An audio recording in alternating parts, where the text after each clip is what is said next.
burn my mama's house down, will you? You goddamn worm. You fucking piece of lousy shit. And now for the feathers. Only we're not going to run you out of town. We're going to kill you. Kill, kill, kill. Shoot, shoot, shoot. Questions and answers. Do you believe in God? I am God. You are God. You are God. Is there no wrong? There is right and there is wrong. I have never been wrong, Mr. Goldstein. Do you expect to get new followers with this publicity? I certainly hope so, Mr. Kazan. I didn't invite you here to jerk off, you know. Get this all down. Don't miss one single word. Suppose we decide not to print this story, Miss Devine. What then? Oh, Mr. Vader. See that? Does that answer your question? I have your address, and I know you have a wife and child. Is that correct? Yes. Well, if nothing is printed, we might be in the mood for a barbecue. Get what I mean? A human barbecue. End of question and answer period. Proceed with the execution. They are finished, and a lovely couple they are. Aren't they? Gentlemen of the press, get ready, because you are about to witness the biggest news event of the year. Live homicide. Connie and Raymond Marble, you have breathed your last breath. You have sighed your last sigh. You are no longer alive. Connie Marble, you stand convicted of assholism. The proper punishment will now take place. Look pretty for the picture, Connie. That's it. No further questions, no further pictures. I have spoken. Thanks for the scoop, Divine. Next month's sales should be booming. Thanks Thank a lot. you for coming. Keep in touch. I will, Always know Mr. where I Vader. am. Always know where I am. Thank you so much. Bye. I always count on her for a story, I'll tell you that. I have spoken. Look pretty for the picture, Connie. That's it. You are no longer alive. For years on this show, I've said that Modern Life is a John Waters movie come to life from the early 1970s. What you just saw was a clip from his most famous shock art house film, Pink Flamingos. The main character, Babs Johnson, was played by the actor Glenn Milstead, better known by his stage name, Divine. You may remember him in the original John Waters movie, Hairspray, from 1987. He played Edna Turnblad, the mother of the main character. Yes, young people, the movie Hairspray came out in 1987. That's the original, not the one with John Travolta that you're thinking of. This is Divine in a publicity still for Hairspray. Here's what you need to know about John Waters movies from the 1970s. They were deliberately made to shock. He had a cast of amateur actors. He called the group the Dreamland Studios, and the actors were the Dreamlanders. They starred in all of his very, very low-budget pictures. The movies had bizarre plots that featured societal freaks, transvestites, perverts, peeping toms, violent juvenile delinquents, the borderline mentally retarded, and all of these people were featured because they broke every law and every societal convention. Pink Flamingos was nominally about a woman named Babs Johnson who wanted to build a reputation as the filthiest person alive for publicity. So she stole steaks from the butcher by stuffing them up between her thighs and waddling home. She ripped off old people with con jobs, and as you see, murdered rival freaks in hopes of being on the front page of every newspaper.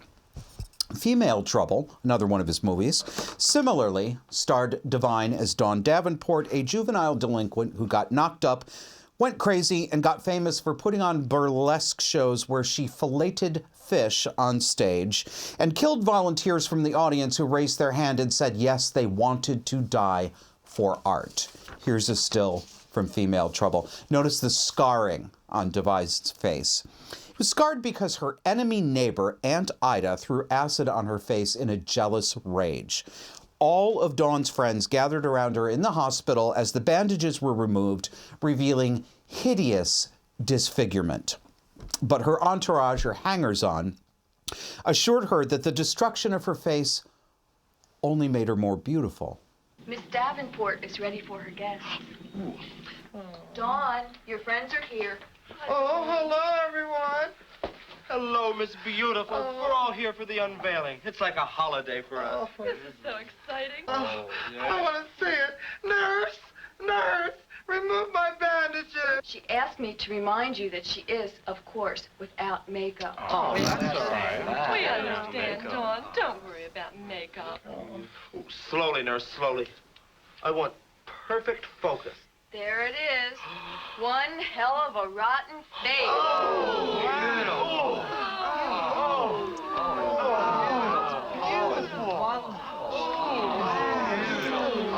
gorgeous, gorgeous, gorgeous.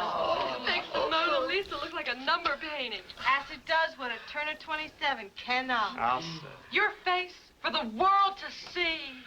Breathtakingly beautiful. Give her a mirror. Let her see the miracle. Beauty, beauty, look at you. I wish to God I had it too. Oh. Pretty, pretty. Does this seem familiar to you? It should. Isn't it a prophecy from 50 years ago? Do we not now live in a society that says ugliness is beauty, that mutilation is loveliness and health, that antisocial behavior and crime are artistic expressions of authenticity? Take a look at this. This is a picture from the game The Sims, featuring trans men, which are young women mutilated by having their breasts cut off. You can make a sim with mastectomy scars. Or, as you've seen on this show before, this mother and daughter, 14-year-old young lady, just after she had her breasts removed by a psychopathic gender surgeon, while her mommy beams with pride. Happy, happy, happy.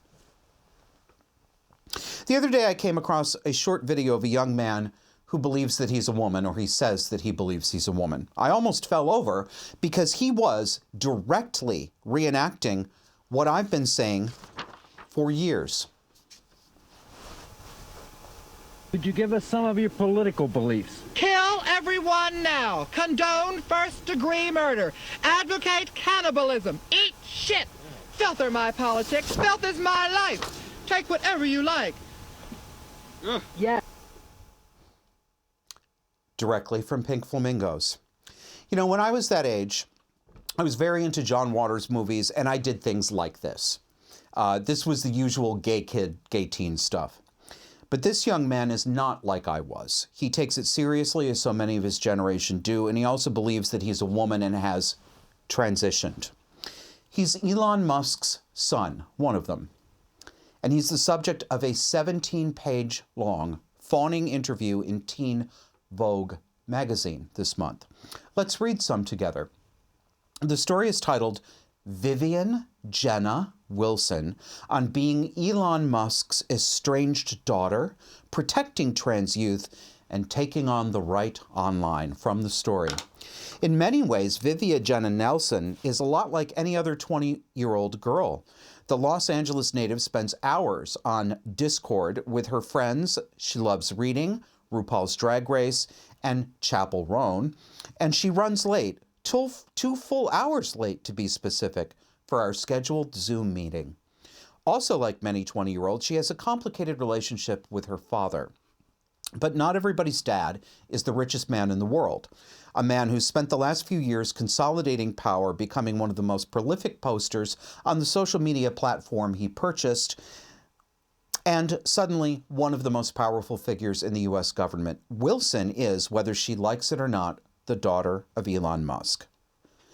You know, we learn that the person who calls himself Vivian, quote, came out as trans in 2020. And as I was searching for this young man's real name, I ran into the wall of unreality that is the internet. Good luck finding it. Wikipedia itself won't even list it because that would be dead naming. Odd for an encyclopedia, don't you think? Here's the list of results for the search string Vivian Musk real name. That's just a screenshot from just the first page. It goes on for at least 4 pages.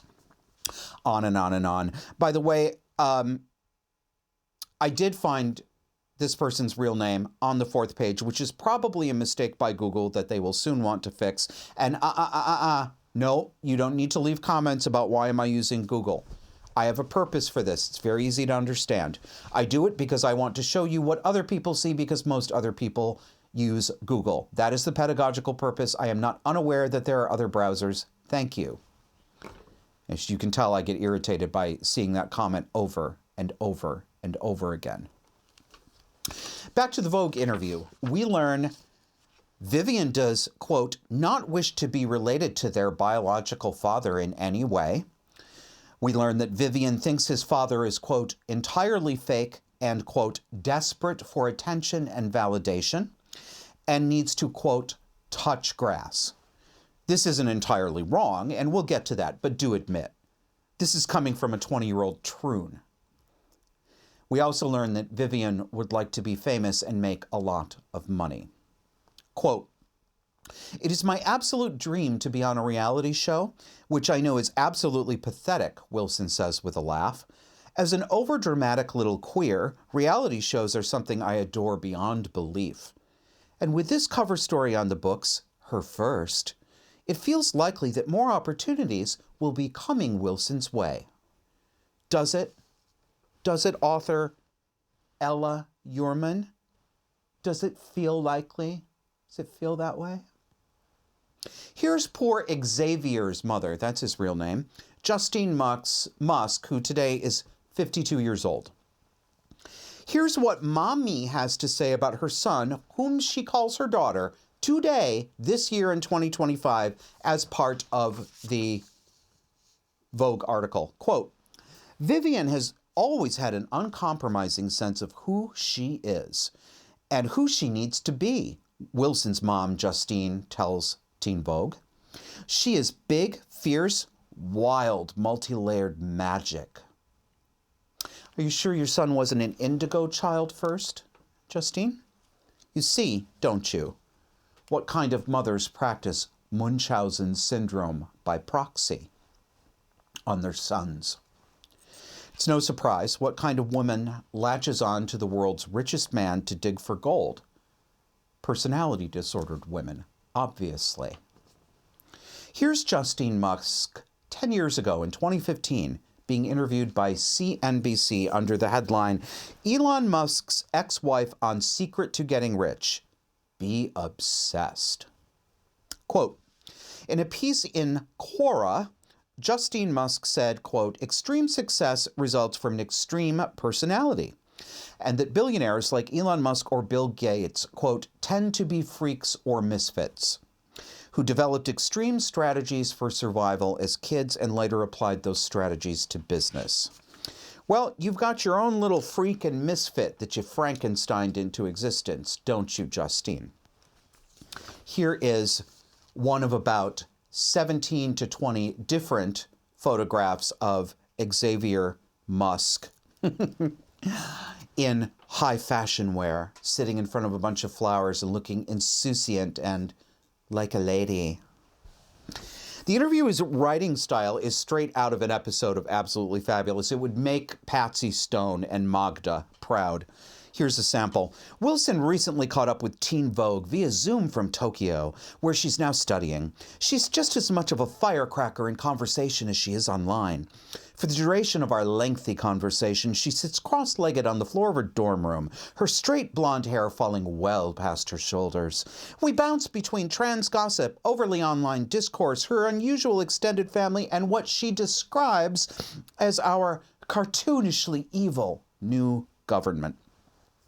Xavier Musk, like all of his set, has a plug-and-play personality, straight from Instagram and the TikTok central warehouse. Quote, but with her newfound prominence, Wilson is considering other possibilities, like Twitch streaming and modeling. I haven't made any money from being famous at all, Vivian says. I've made $0 and 0 cents. I do live in lots of people's heads rent-free, though, she quips. I feel like Twitch streaming would be so much fun. I don't feel like this world needs another Twitch streamer, but I'd love to do it. Lots of people feeling like lots of things. He's not a girl, he's a lost boy. And it's primarily the fault of his parents. His mother is an obvious evil cluster B, but what of his father? What of Elon, who has railed in public about how the trans juggernaut stole his son from him? He seems to be in genuine pain about that, and I do believe that.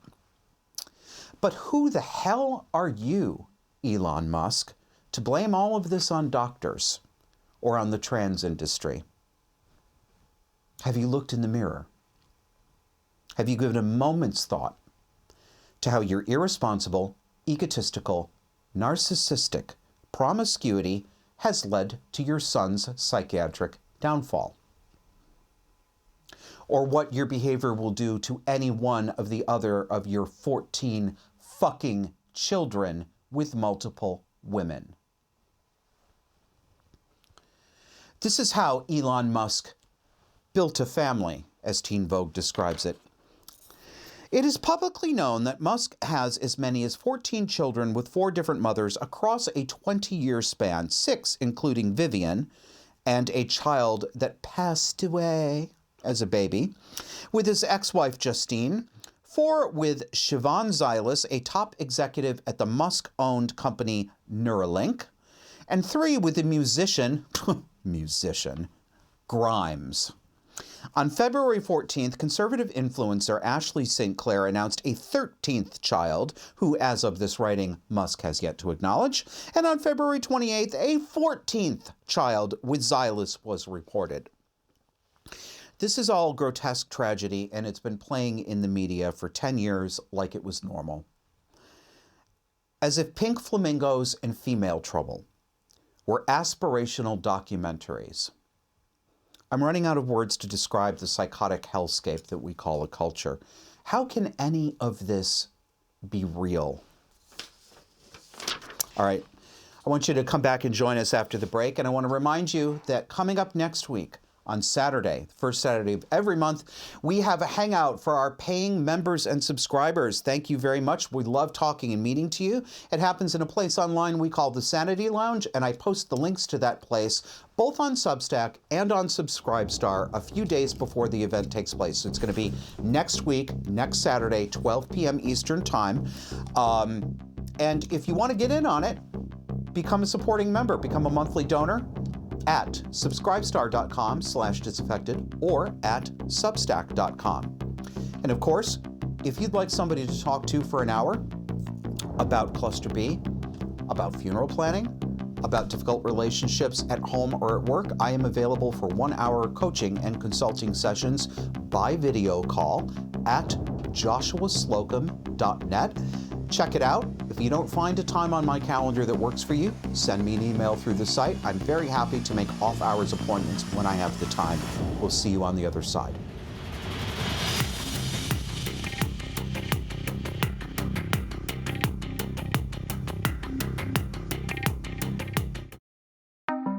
Disaffected is now streaming on X. Come with us each Sunday and dare to notice reality. You can find us on X at DisaffectedPod.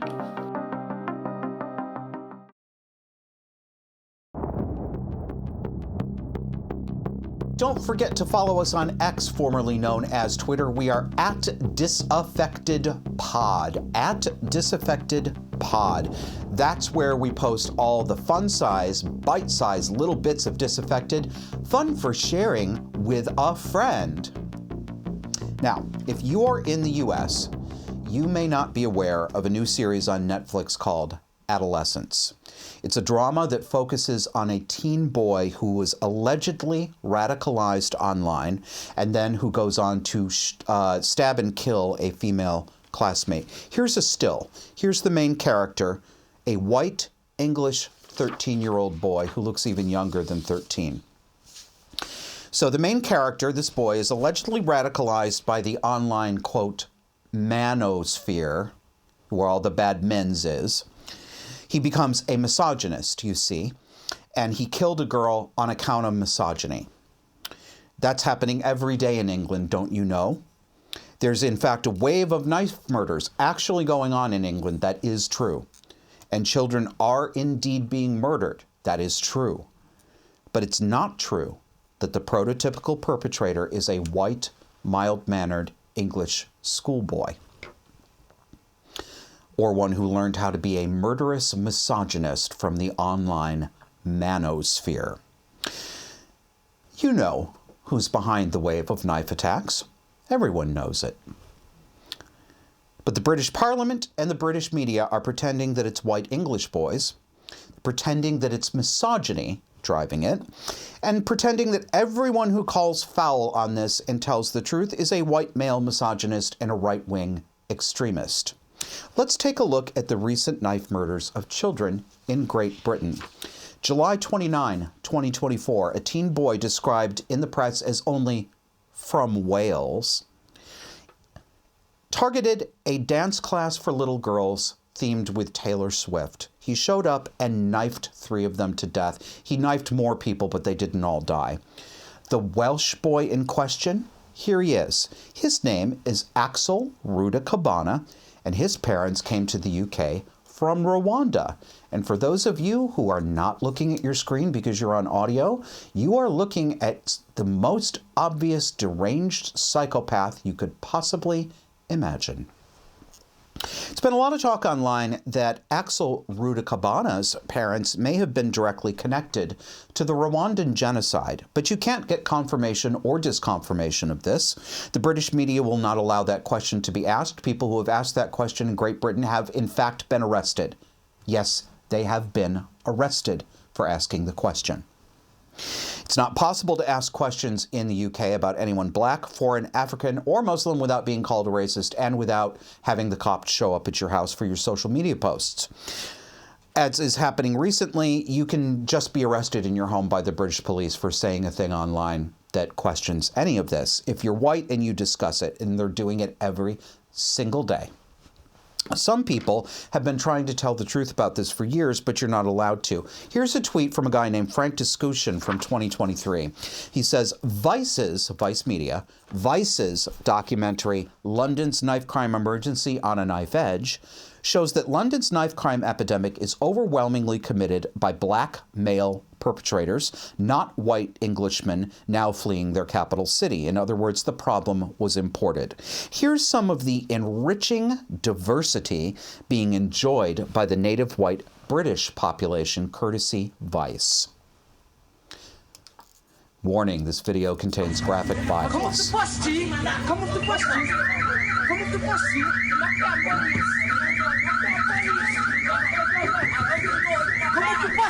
Come out the shop, Weezy! Come out the shop, Weezy! Come out the shop! Come out the fucking shop! Bitch! Bitch! Come out the shop! What? Yeah! Liar! I wasn't running! I pushed you! I wasn't running! I stopped running, pussy! Here's my next thing! Where's not running? I stopped fucking running, pussy! I don't run! I stopped running! Fucking pussy! Hey, push your ass on me!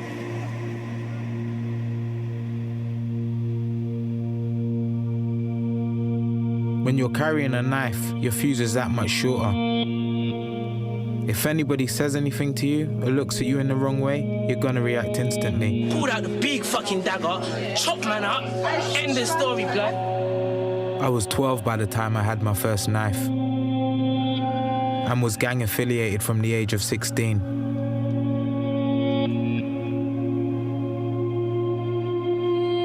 In recent years, more young black men have lost their lives to knife crime in London than at any other point over the last decade. Oh, we're going to get back to that. The young black men have lost their lives to knife crime. See, they're just passive victims, not perpetrators. Nobody else lost their lives.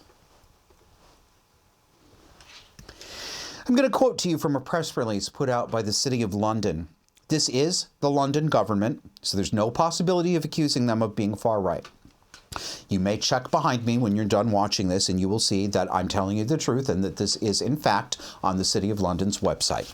This is from early 2022. Quote, despite making up only 13% of London's total population, black Londoners account for 45% of London's knife murder victims, 61% of knife murder perpetrators, and 53% of knife crime perpetrators. The London Assembly is concerned about these figures and has today called on the mayor and the government to set up a joint commission to specifically look at knife crime affecting the black community. Did you catch that? Did you catch the reversal that happened in that last sentence? I'll read it to you again. Set up a joint commission to specifically look at knife crime affecting the black community.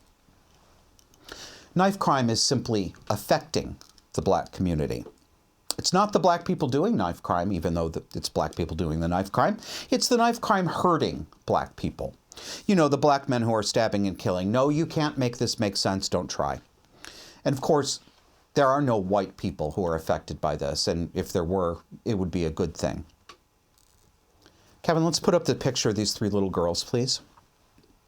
You were looking at the three little girls murdered by Axel Rudakabana at the Taylor Swift-themed dance class. They're all beneath 9 years old. Dot Stancombe on the left, 7 years old. B.B. King, 6 years old in the middle. And Alice De Silva Aguilar, 9 years old. All murdered by Axel Rudakabana, but they have not been affected by knife crime, and neither have their white parents been affected by knife crime.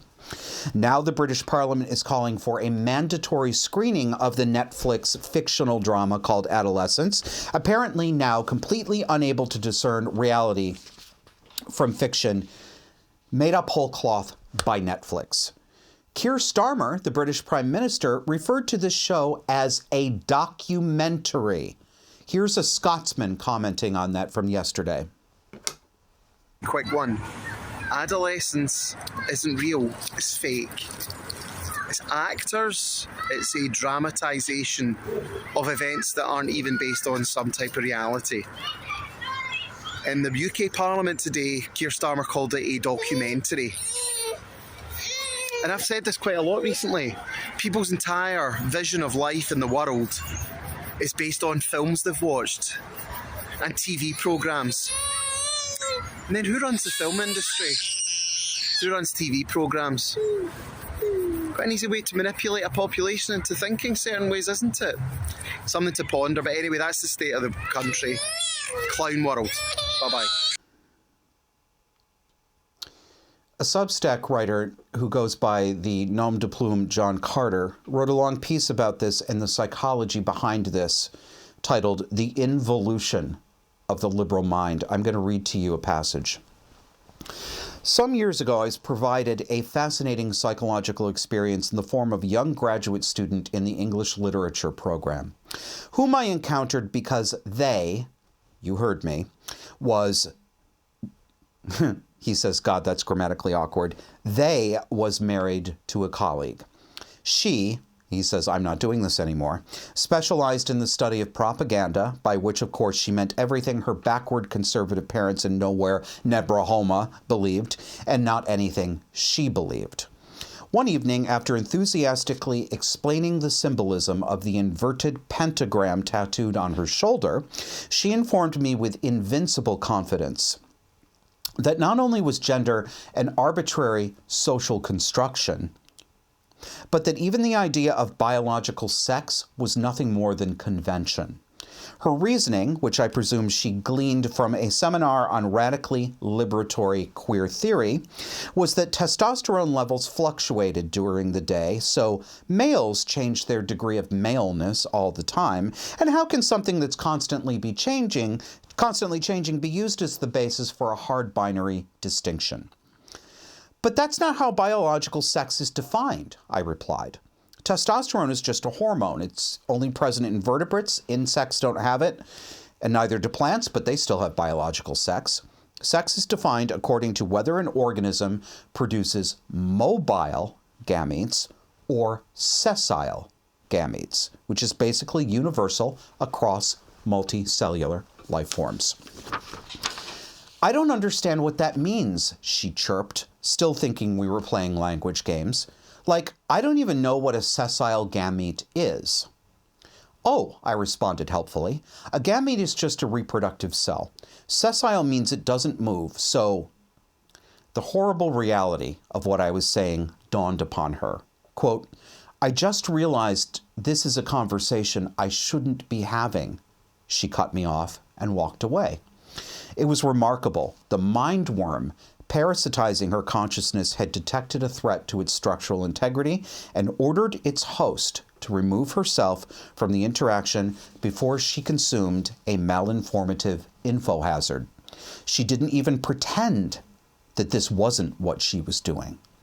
I'd never before seen something quite like it. Isn't 2025 interesting? No, it's not. It sucks. But you know what doesn't suck? Biltong. Our wonderful sponsor, Anton Van Vuren at BiltongUSA.com, makes absolutely non-sucky, delicious biltong, which is high-quality, thinly sliced cured meat in the South African style using vinegar and spices. This stuff is absolutely delicious. As I say every week, I eat it every week, most especially when I'm writing this script. Check out what they have on offer at BiltongUSA.com. All kinds of meat, all kinds of spice levels. And remember, use promo code JOSH. That lets Anton know that you heard about his product from our show, and it also gets you a 10% discount. On the other side of the break, we're going to do the laughy part of this week's show.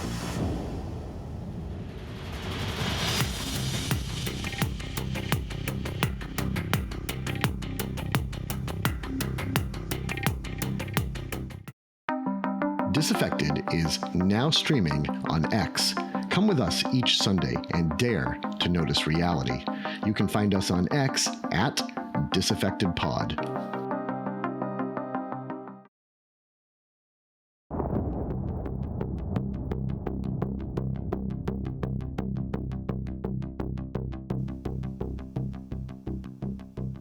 It's time for Probably Do Mockeries, this section of the show where we roast the skin off everyone. Allons-y. You know our favorite congresswoman from Texas, Democrat Jasmine Crockett, who be bringing the hood to the house? Well, I reached back into the vault to get you some stuff, but then I saw that there was new stuff, and I was like, let me bring the people something new. Here she is this week. Free speech is not about whatever it is that y'all want somebody to say. And the idea that you want to shut down everybody that is not Fox News is bullshit. We need to stop playing, because that's what y'all are doing in here. You don't want to hear the opinions of anybody else, and the Constitution says Congress shall make no law respecting or establishing of religion or prohibiting the free exercise thereof or abridging the gentlewoman's time has expired. Press. The gentlewoman's time has expired. Congress don't make no law. She's so classy, baby. I love her with her Louis Vuitton shoes. Well, she's just a bad actress. Here's a compilation of Jasmine Crockett's false front compared to the reality put together on YouTube by a channel called Alaga Uncensored. We're going to hear her, how she used to speak, because she isn't actually from the hood. Do you know that? She's from an upper middle class family, compared to how she speaks now. Let's roll it, Kevin. Absolutely. First of all, it's good to see you in the new year. You know, no one could have told me that when I went down to Austin, now it looks like a little bit over a year ago, that I would be running for Congress. It's just not what my plan was. But what I've always decided is that I would step up when there was a need. Listen, he up there, he's spewing all kinds of nonsense and bullshit. Let me just be real. And we weren't gonna sit for that shit. We wouldn't, you know. But when she called me and said, I think it's time for me to retire, and you're the one that I believe should take my seat, I really was kind of caught off guard. I didn't anticipate that. If anyone knows anything about the Congresswoman, they know. We showed her, and if he had some sense, then maybe we would have been about that life. But y'all know he ain't got no sense. So please give some love. This took a little bit of coordinating to do for sure. We got some cool shirts. You know, the congressional seat is over 4 times as large as my House seat. And I was just starting to get into the rhythm of doing constituent services and things like that. We got Madam Williams, who just happens to have the honorary seat. It's not even honorary because she's holding it down, y'all. But the legend himself, John Lewis, that is the seat in which she currently serves. So she honored his legacy. This is the message that she wanted to.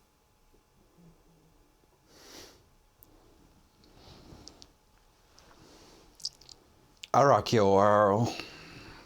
Okay. Have you ever fallen into Reddit and wondered where the hell you are? I did this week. There's apparently a community around a certain political aesthetic called solarpunk. It's a takeoff on the idea of steampunk. And if you're not familiar with that, that's a genre of science fiction literature, costume play, and aesthetics. It imagines a world of Victorian brass and steam technology that got incredibly sophisticated and futuristic. You know, stuff like airships and mechanical computers powered by chuffing steam engines. I mean, I'm into that sort of shit. I think it's pretty cool. I mean, it's a fun thing to sort of take your imagination away with. But it's fantasy. It's just fun. No one really thinks that could be made real. Not so solarpunk aficionados. Here is the solarpunk subreddit's self-description. Solarpunk is a genre, solarpunk, hope for the future. Solarpunk is a genre and aesthetic that envisions collective futures that are vibrant with life, as well as the actions, policies, and technologies that make them real. We are interested in science fiction, social movements, engineering, style, and anything that inspires a futurist society that is just and in harmony with its ecology. You might also enjoy solarpunkconference.com. They have a conference, of course they do. They get up to lots of incisive commentary on the solarpunk subreddit. Things like this. Now, this is, what I'm about to show you is not an actual cover from Forbes magazine. I thought it was originally, but it's not. It's an artist fantasy that he or she put up on the subreddit, but look at what they fantasize about. They dummied up a Forbes magazine cover that says, Forbes, the top jobs of 2030.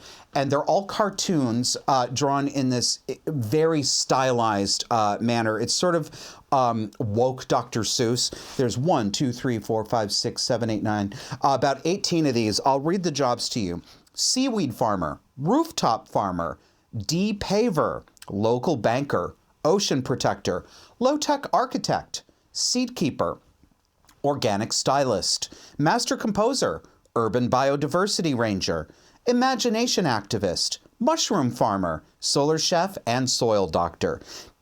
Now, let's take a closer look at a couple of these.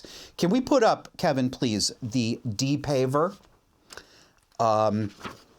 Yeah, there we go.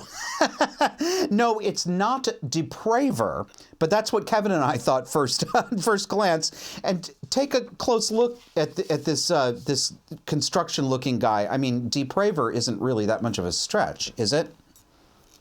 You know it's fun to play at the YMCA.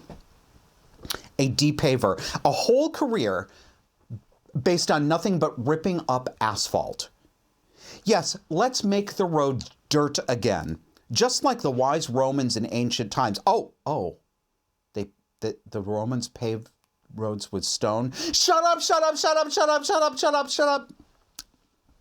Maybe instead you would like to be a seaweed farmer, like this guy in a dress. Look. He's all like, girl, look at my kelp. It is on fleek, honey. Or perhaps you'd like to be an imagination activist. I'm a Imagineer. No, you're a faggot in a ruff with your head in a gumball bubble. But my absolute favorite job of 2030 is this one. The seed keeper. Look at her. Look at this great big woman.